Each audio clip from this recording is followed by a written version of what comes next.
Համացանցում տեսա մի կարծիք, մեր հայրենակիցներից մեկ ասում էր, ահա, մանդատի համար էր այս ամենը։ Սիրելի հայրենակիցներ, մանդատը մեզ ինչ ա տալիս, ինձ ինչ ա տալի, իմ ընկերներին ինչ ա տալիս, բացի պայքարից, բացի պրոբլեմներից,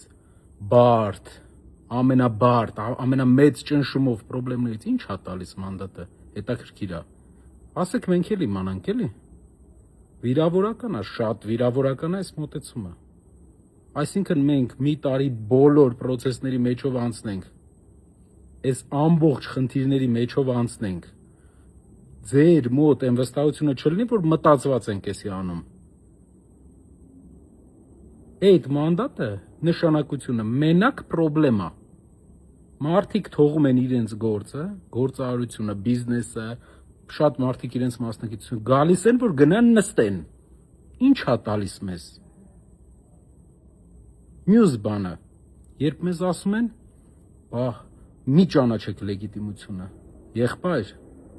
եղբայրներ, ընտրությունից մեկ օր առաջ, մի քանի 100 հոգի, շտաբերից, այս մարդիկ,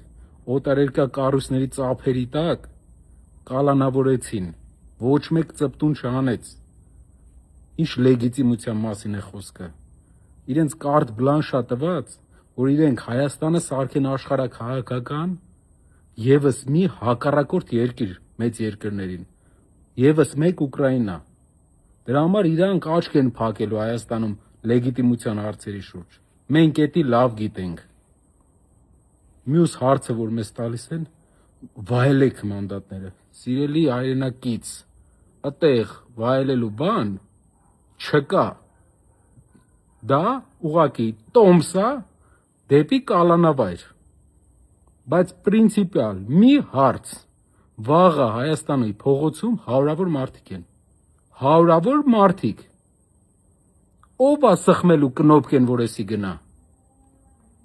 ով ա այս մարդկանց ճամփելու, ով ա ազգային ժողովում սխմելու կնոպկեն, ՔՊ-նա գնալու սխմի, որ գնան, մեկ էլ տեսա ՔՊ-ից ինչ-որ մեկը, մի հատ օքուլ դեվթերի, ինչ-որ հայտարարություններ էր անում, այդ թուրքական ալեններ, դուք արդեն բռնված ագենտներ եք, գործակալներ եք,